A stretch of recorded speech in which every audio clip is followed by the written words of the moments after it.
Hello and welcome to Maths with Jacob. This lesson will focus on Tricky Maths Part 15. While this video is very short, it highlights a very important mathematical calculation that tricks many people. And this is it. Simplify 6 divided by a half. As in some previous videos, it depends on how the calculation is interpreted. That is, what do we mean by this calculation? What is our understanding? Does it mean divide 6 in half, or how many halves divide into 6? The first option.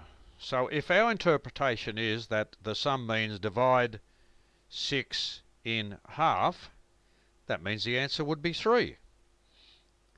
For the second option, if we understand it to mean how many halves divide into 6, the answer would be 12. The second option is the correct interpretation. So 6 divided by a half means how many halves divide into 6.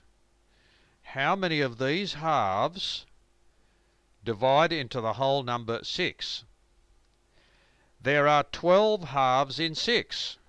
So for example, if you have 6 pizzas, how many halves can you get out of those 6 pizzas? You can get 12 halves. And that's why the answer is 12. So a lot of calculations, you have to look at them very carefully and make sure you make the right interpretation.